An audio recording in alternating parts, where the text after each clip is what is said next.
அடுத்த வருடமே வந்து பாத்தீங்கன்னா தில்லா லங்கடி அப்படின்ற ஒரு படத்தை வந்துட்டு கொடுக்குறாரு. சோ இந்த தில்லா லங்கடி படமோட டைரக்டர் யாருன்னா மோகன்ராஜ் அவர்கள் தான். இந்த படம் வந்துட்டு தெலுங்குல கிக் அப்படின்னு சொல்லிட்டு ரிலீஸ் ஆகுது.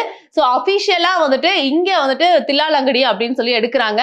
சோ படம் நல்லா தான் இருக்கும், கதையும் நல்லா தான் இருக்கும், பாடல்களும் நல்லா தான் இருக்கும். ஆனா இந்த படம் வந்துட்டு ஒரு நெகட்டிவான ஒரு கமெண்ட்ஸை பெற்றுச்சுன்னே சொல்லலாம்.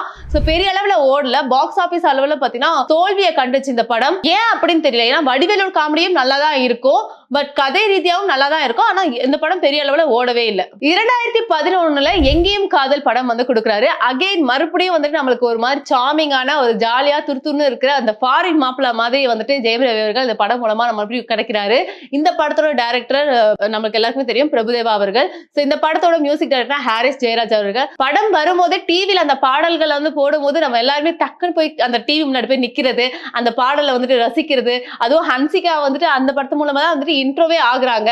சோ ரொம்ப கியூட்டா ரொம்ப பாக்குறதுக்கே இந்த கப்பல் ஏன்னா இவ்வளவு அழகா இருக்காங்க அப்படின்னு நம்ம எல்லாருமே யோசிக்கக்கூடிய அளவுக்கு அந்த கப்பல் வந்து சூப்பர் டூப்பர் ஹிட் ஆச்சுன்னே சொல்லலாம். சோ கதை ரீதியாவும் மக்களுக்கு பிடிச்சிருந்துச்சு, பாடல் ரீதியாவும் பிடிச்சிருந்துச்சு. ஆனா பாக்ஸ் ஆபீஸ்ல அந்த அளவுக்கு பெரிய வரவேற்பு பெறல.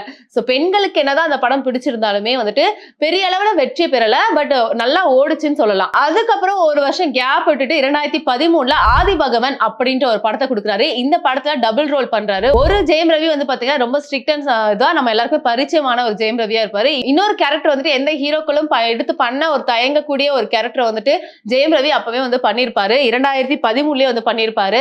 ஒரு மாதிரி பெண்மையான ஒரு ஆம்பளை தான், ஆனா பெண்மையான ஒரு இதுலயும் நட பாவனை எல்லாத்துலயும் இருக்கிற மாதிரி பண்ணிருப்பாரு. சோ அவர்தான் ஹீரோ, அவர்தான் வில்லனேவே.